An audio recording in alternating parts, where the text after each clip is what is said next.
ಇನ್ನು ವಾಟಾಳ್ ಕರೆ ಕೊಟ್ಟಿರುವಂತಹ ಬಂದ್ಗೆ ಗೊಂದಲ ಉಂಟಾಗಿದೆ. ಕರ್ನಾಟಕ ಬಂದ್ ವಿಚಾರ ಖಾಸಗಿ ಸಾರಿಗೆ ನಿಲ್ಲೋದಿಲ್ಲ. ವಾಟಾಳ್ ಕರೆ ಕೊಟ್ಟಿರುವಂತಹ ಬಂದ್ ಏನಿದೆ ಅದು ಈಗ ಸಾಕಷ್ಟು ಗೊಂದಲವನ್ನ ಸೃಷ್ಟಿ ಮಾಡ್ತಾ ಇದೆ. ಕರ್ನಾಟಕ ಬಂದ್ ವಿಚಾರವಾಗಿ ಖಾಸಗಿ ಹಾಗೂ ಸಾರಿಗೆ ಬಸ್ಗಳು ನಿಲ್ಲೋದಿಲ್ಲ. ಮಾರ್ಚ್ 22ರಂದು ಕರ್ನಾಟಕ ಬಂದ್ಗೆ ವಾಟಾಳ್ ಕರೆಯನ್ನ ನೀಡಿರುವಂಥದ್ದು. ಖಾಸಗಿ ಸಾರಿಗೆಗಳ ಒಕ್ಕೂಟದಿಂದಲೂ ಕೂಡ ಈ ಒಂದು ಬಂದ್ಗೆ ಯಾವುದೇ ರೀತಿಯ ಬೆಂಬಲವನ್ನು ಕೂಡ ಸೂಚಿಸಿಲ್ಲ. PUC SSLC ಪರೀಕ್ಷೆ ನಡೀತಾ ಇದೆ. ಮುಂದಿನ ದಿನಗಳ ಹೋರಾಟಕ್ಕೆ ನಮ್ಮ ಬೆಂಬಲ ಇರುತ್ತೆ ಅನ್ನೋದಾಗಿ ಹೇಳಿದ್ದಾರೆ. ಇನ್ನು ಬಂದ್ಗೆ ಸಾಥ್ ನೀಡಲ್ಲ ಅಂತ ಹೇಳಿ ನಾರಾಯಣಗೌಡ ಬಣ ಹೇಳಿಕೆ ಕೊಟ್ಟಿದ್ದಾರೆ. ಈಗ ಕರ್ನಾಟಕ ರಾಜ್ಯ ಖಾಸಗಿ ಸಾರಿಗೆಗಳ ಒಕ್ಕೂಟದಿಂದಲೂ ಕೂಡ ಬಂದ್ ಬೆಂಬಲವಿಲ್ಲ, ನಮ್ಮದು ಬಾಹ್ಯ ಬೆಂಬಲ ಅಷ್ಟೇ ಅಂತ ಖಾಸಗಿ ವಾಹನ ಮಾಲೀಕರ ಸಂಘಟನೆ ತಿಳಿಸಿದೆ. ಕರ್ನಾಟಕ ರಾಜ್ಯ ಖಾಸಗಿ ಸಾರಿಗೆ ಸಂಘಟನೆಗಳ ಒಕ್ಕೂಟ ನಾಡು ನುಡಿ ಮತ್ತು ಜಲ ಅಂತ ಬಂದಾಗ ನಾವು ಯಾವುದೇ ಕಾರಣಕ್ಕೆ ಆಗಲಿ ಹಿಂಜರಿಯುವಂಥ ಪ್ರಶ್ನೆನೇ ಇರಲ್ಲ. ಏನು ವಾಟಾಳ್ ನಾಗರಾಜ್ ಅವರ ಒಂದು ಹೋರಾಟಕ್ಕೆ ನಾಳಿನ ಮುಷ್ಕರಕ್ಕೆ ಕರೆಯನ್ನು ಕೊಟ್ಟಿದ್ದಾರೆ, ಅದಕ್ಕೆ ನಾವು ಪರೋಕ್ಷವಾಗಿ ಬಾಹ್ಯ ಬೆಂಬಲವನ್ನು ಖಂಡಿತ ಕೊಡ್ತೀವಿ. ವಾಹನಗಳನ್ನು ಈ ಸಮಯದಲ್ಲಿ ನಾವು ನಿಲ್ಲಿಸೋದು ಸೂಕ್ತವಲ್ಲ ಅಂತ ಬಿಟ್ಟು ನಮ್ಮ ಅನಿಸಿಕೆ. ಕಾರಣ ಇಷ್ಟೇ, ಇವತ್ತು SSLC ಎಕ್ಸಾಮ್ಸ್ ನಡೀತಾ ಇದೆ, PUC ಎಕ್ಸಾಮ್ಸ್ ಕೆಲವ್ರಿಗೆ ನಡೀತಾ ಇದೆ. ಈ ಎಕ್ಸಾಮ್ಸ್ ಇರೋ ಟೈಮ್ನಲ್ಲಿ ಮಕ್ಕಳಿಗೆ ತೊಂದರೆ ಆಗ್ಬೋದು ಅನ್ನೋ ಒಂದು ದೃಷ್ಟಿಯನ್ನು ಇಟ್ಟುಕೊಂಡು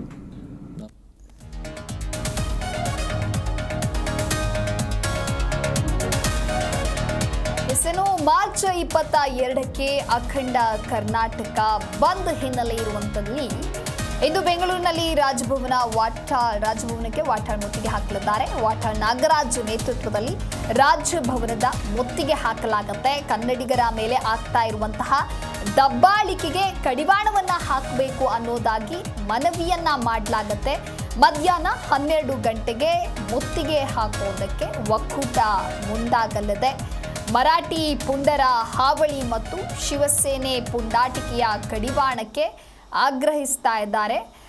ಹೀಗಾಗಿ ರಾಜ್ಯಪಾಲರ ಗಮನ ಸೆಳೆಯೋದಕ್ಕೆ ವಾಟಾಳ್ ಮುಂದಾಗಿದ್ದಾರೆ. ಕನ್ನಡ ಒಕ್ಕೂಟ ರಾಜ್ಕುಮಾರ್ ಅಭಿಮಾನಿಗಳ ಸಂಘದ ಅಧ್ಯಕ್ಷರಾದ ಸಾರಾ ಗೋವಿಂದ್, ಕರವೇ ಶಿವರಾಮೇಗೌಡ, ಇನ್ನು ಕನ್ನಡ ಕುಮಾರ್, ಗಿರೀಶ್ ಗೌಡ ಸೇರಿದಂತೆ ನೂರಾರು ಕಾರ್ಯಕರ್ತರು ಭಾಗಿಯಾಗುವಂಥ ಸಾಧ್ಯತೆ ಇದೆ.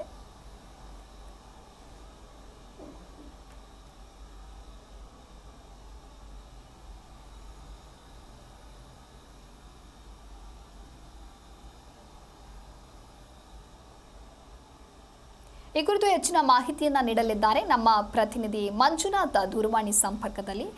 ಎಸ್ ಮಂಜುನಾಥ್, ಇನ್ನು ಕರ್ನಾಟಕ ಬಂದ್ ವಿಚಾರಕ್ಕೆ ಸಂಬಂಧಪಟ್ಟಂತೆ ವಾಟಾಳ್ ಕರೆಯನ್ನ ಏನು ನೀಡಿದ್ರು ಅದಕ್ಕೆ ಸಂಬಂಧಪಟ್ಟಂತೆ ಖಾಸಗಿ ಹಾಗೂ ಸಾರಿಗೆ ಬಸ್ಗಳು ನಿಲ್ಲಲ್ಲ ಅಂತ ಹೇಳಿ ಒಂದು ಕಡೆ ಹೇಳಿಕೆಯನ್ನ ಕೊಡ್ತಾ ಇದ್ದಾರೆ.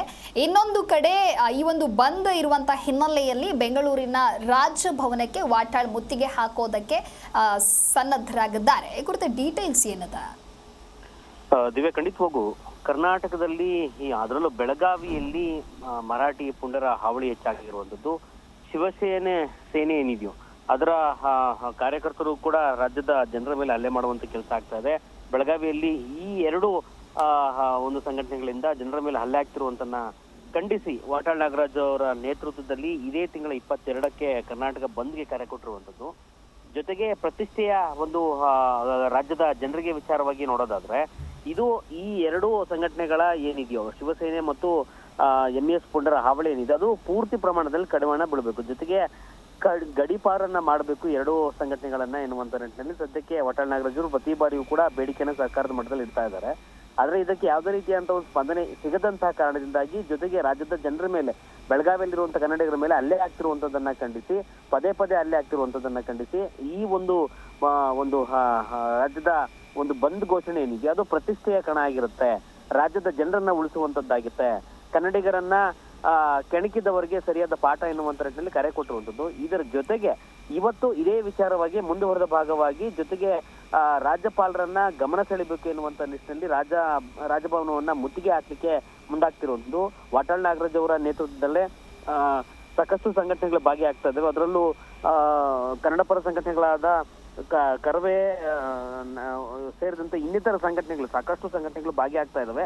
ನೂರಾರು ಕಾರ್ಯಕರ್ತರು ಭಾಗಿಯಾಗಿ 12 ಗಂಟೆಗೆ ರಾಜಭವನ ಮುತ್ತಿಗೆ ಹಾಕುವಂತ ಕೆಲಸ ಆಗುತ್ತೆ. ಇದರ ಜೊತೆಗೆ ಒಂದಷ್ಟು ಸಂಘಟನೆಗಳು ಪ್ರತಿ ಬಾರಿಯೂ ಕೂಡ ಬಂದ್ ಅಂತ ಘೋಷಣೆ ಮಾಡಿದ್ರೆ ಬಂದಿಂದ ಸಾರ್ವಜನಿಕರಿಗೆ ತೊಂದರೆ ಆಗುತ್ತೆ, ರಾಜ್ಯದ ಬೊಕ್ಕಸಕ್ಕೂ ಕೂಡ ಲಕ್ಷಾಂತರ ಕೋಟಿ ನಷ್ಟ ಆಗುತ್ತೆ ಎನ್ನುವಂತ ನಿಟ್ಟಿನಲ್ಲೂ ಕೂಡ ನಾವು ಬಂದ್ಗೆ ಬೆಂಬಲ ಸೂಚಿಸಲ್ಲ ಎನ್ನುವಂತ ನಿಟ್ಟಿನಲ್ಲೂ ಕೂಡ ಒಂದಷ್ಟು ಸಂಘಟನೆಗಳು ಹೇಳಿಕೆಯನ್ನ ಕೊಟ್ಟಿರುವಂತ. ಅದರಲ್ಲೂ ಕರವೇ ಪ್ರವೀಣ್ ಶೆಟ್ಟಿ ಆಗ್ಬೋದು, ಕರವೇ ನಾರಾಯಣಗೌಡರು ಆಗ್ಬೋದು, ಸೇರಿದಂತೆ ಖಾಸಗಿ ಸಾರಿಗೆ ಸಂಘಟನೆಗಳೇನಿದ್ದಾವೋ ಅವ್ಯಾವು ಕೂಡ ನಾವು ಬಂದ್ಗೆ ಬೆಂಬಲ ಕೊಡಲ್ಲ ಎನ್ನುವಂತ ನಿಟ್ಟಿನಲ್ಲಿ ವಾಟಾಳ್ ನಾಗರಾಜ್ ಅವರ ಬಂದ್ಗೆ ಬೆಂಬಲ ಇಲ್ಲ ಎನ್ನುವಂತ ನಿಟ್ಟಿನಲ್ಲಿ ಹೇಳಿಕೆಯನ್ನ ಕೊಡ್ತಾ ಇರುವಂತದ್ದು. ಇದ್ರ ಜೊತೆಗೆ ನೂರಾರು ಸಂಘಟನೆಗಳು ನಮ್ಮ ಕನ್ನಡಿಗರ ಉಳಿವಿಗಾಗಿ, ಬೆಳಗಾವಿ ಕನ್ನಡಿಗರ ಉಳಿವಿಗಾಗಿ, ಕನ್ನಡದ ಪ್ರತಿಷ್ಠೆಗಾಗಿ ನಾವು ಬಂದ್ಗೆ ಬೆಂಬಲವನ್ನ ಕೊಡ್ತೇವೆ ಎನ್ನುವಂತ ನಿಟ್ಟಿನಲ್ಲಿ ಬಹುತೇಕ 90% ಸಂಘಟನೆಗಳು ವಾಟಾಳ್ ನಾಗರಾಜ್ ಅವರ ಬೆನ್ನಿಗೆ ನಿಂತಿರುವಂತದ್ದು. ಈ ಮೂಲಕವಾಗಿ ಬಂದ್ ಯಾವುದೇ ಕಾರಣಕ್ಕೂ ಕೂಡ ನಿಲ್ಲಲ್ಲ, ಬಂದು ನಡೆದೇ ತೀರುತ್ತೆ, ಕನ್ನಡಿಗರ ಮರ್ಯಾದೆ ಪ್ರಶ್ನೆ ಎನ್ನುವಂತ ನಿಟ್ಟಿನಲ್ಲಿ ವಾಟಾಳ್ ರಾಜರವರ ಘೋಷಣೆ ಏನಿದೆಯೋ ಆ ಘೋಷಣೆ ತಕ್ಕಂಗೆ ಬಂದು 100% ಸಕ್ಸಸ್ ಆಗುತ್ತೆ ಅನ್ನುವಂತ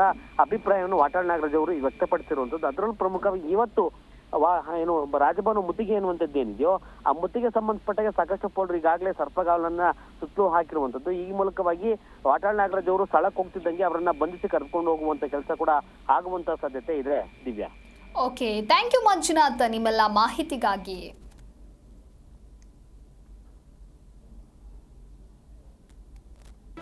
ಜಿ ಕನ್ನಡ ನ್ಯೂಸ್ ಈಗ ನಿಮ್ಮ ಮನೆಯಲ್ಲೇ ನೋಡಿ, ಎಲ್ಲ ಕೇಬಲ್ಗಳಲ್ಲಿ ಈಗ ಲಭ್ಯ.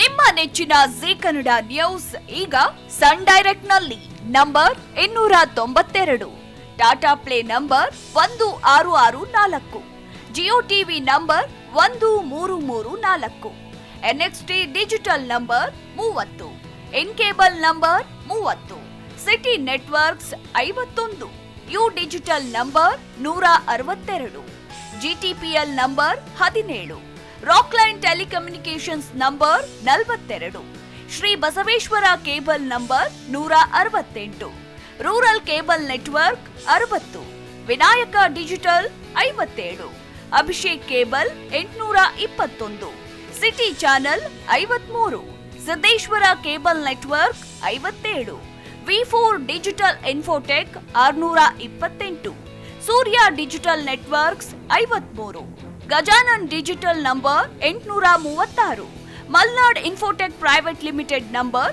56, Metrocast number 830, victory digital number 167ರಲ್ಲಿ ನೋಡಿ ಆನಂದಿಸಿ.